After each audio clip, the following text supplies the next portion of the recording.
In this video, I'm going to show you all the final finishing touches I did on my concrete slab for my shed. At this point, the concrete had been curing for about 2 days, and because I'm in such a cool climate, that was just the right amount of time to let it firm up enough so that I could remove the forms. This process started by removing the brackets that were used to hold on the wall anchors. If you missed my video about these brackets and how I built them and why I built them, you can click on the little link that just appeared at the top of your screen. Once those brackets were removed, next I removed all of the screws from the stakes around the perimeter of the forms. Then I also removed the duplex nails that I used to construct the forms. And I'll tell you, having duplex nails here really makes this easy to pull them right back out. If you want to see more of how this was constructed in the first place, you can click, again, the link up above. Next, we walked around the perimeter of the forms and banged them with a hammer. This helps loosen them up so that they will release from the concrete easily. Then it was time for the pry bar. Just get underneath the form board and pry it on out. Once the boards were removed, I just used a hammer to loosen up the stakes so that they could be pulled out by hand.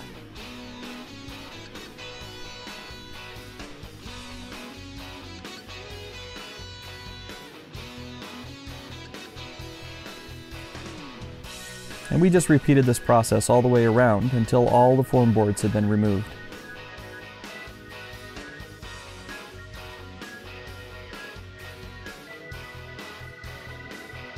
Now at this point, the concrete is nice and firm, but it is not cured yet. That's going to take several more weeks.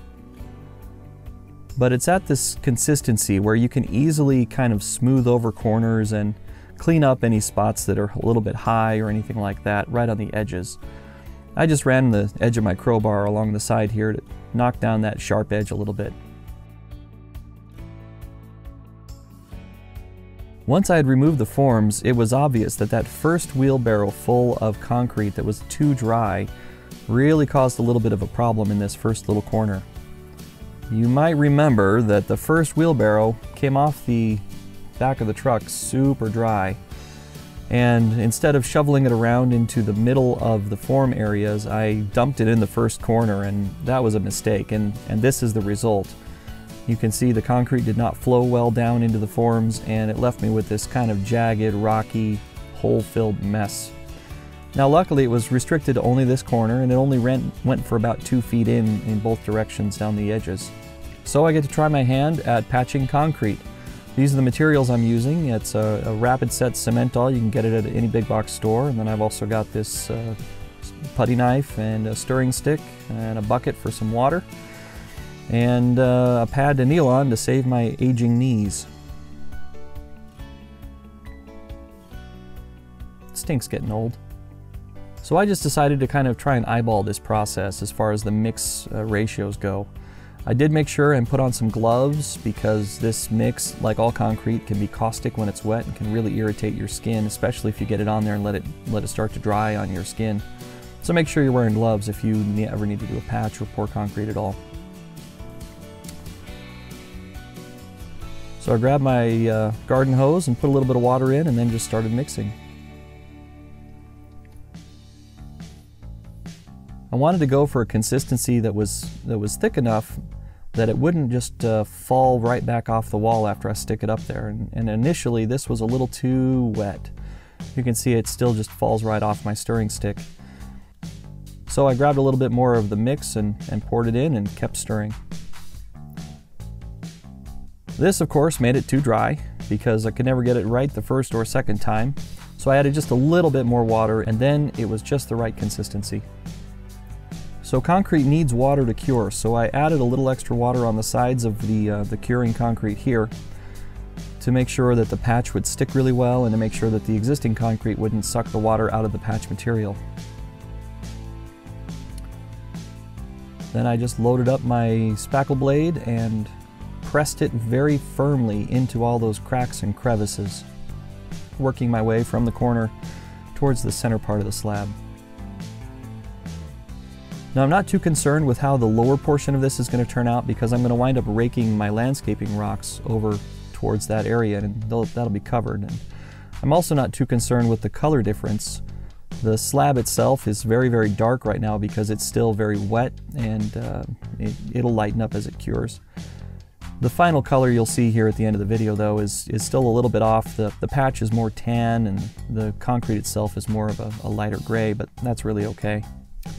I had a little bit of this mix left over, so I just kind of spread it out onto this old piece of OSB. I do this because it's an easy way to make it very simple to dispose of.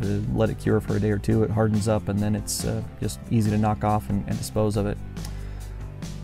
Then I just washed out my bucket and cleaned up my tools. I made this little washout area in my yard, just raked back my rocks, and there's weed barrier under there that is permeable, lets the water go through, but lets me rinse off all my tools and clean things up really easily.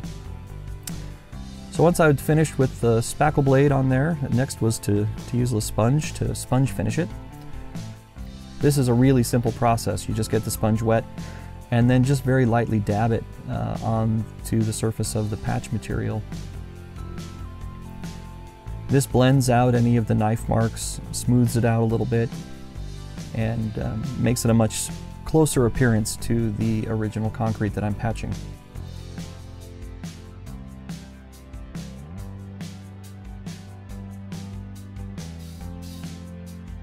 And that's what it looked like when I was all done sponging it. And as I mentioned, the color's not quite right, but it is a little better once the slab itself cured. Alright, so now that the slab has been patched and has been curing for a few more days, it's just about the right time to cut that relief groove a little bit deeper. This is a diamond studded saw blade that's an all-purpose, cuts through kind of anything, I guess. I don't even remember where I got this or why I bought it in the first place, but it's been kicking around my shop for the last few years. And I remembered that I had it, so I threw it into my circular saw, and I just used it to cut that groove deeper. Now I apologize, I don't know what happened to the video of this happening. All I have are these stills, but here are some shots of the cutting process. I did it by hand, and it only took a few minutes. This saw blade just tore through this concrete really, really fast. And cutting this groove a little deeper is just going to make sure that when the slab cracks, it's going to crack down in that groove, not out on the top surface. So I let several more weeks pass, and then I put a second coat of the waterproofer sealer on there. And this is just a shot of it after a rainstorm a few days after I sealed it the second time. And you can see the water just beads up on the surface. It doesn't actually soak down into the slab. So I really like this sealer. It seems to be doing a great job. So now the slab's been curing for about 3.5 weeks. It's almost to full strength. The way concrete cures, it gets hard pretty quickly, but it doesn't get to full strength for actually about 5 to 6 weeks. And so this is probably only 90% of its full strength, but it's plenty strong enough for me to be able to walk on it, to rake things up against the sides. The patch is completely cured and finished. And it's time to backfill all the landscaping rock to make it look like it actually belongs here.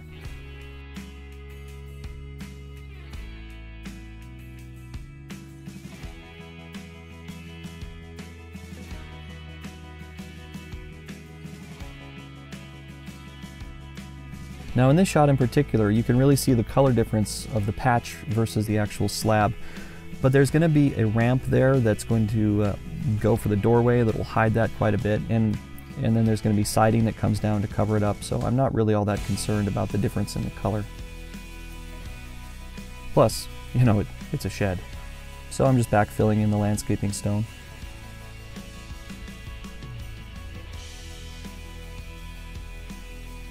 And then I also cleaned up the little washout area I had been using. Just rake my rocks back over it, and all taken care of. So there's nothing much left to do except clean up all the tools and admire our new slab. I'm really happy with how this turned out. It's very level and smooth, and I'm really looking forward to starting to build the actual structure of the shed. The floors are a nice non-slip surface, and the threshold for the doors are a nice rounded over corner. It turned out great. Well, thanks very much for watching. I sure appreciate it. And if you'd like to make sure you keep up with all of the rest of the videos on this shed build, go ahead and hit that subscribe button, and we'll see you next time.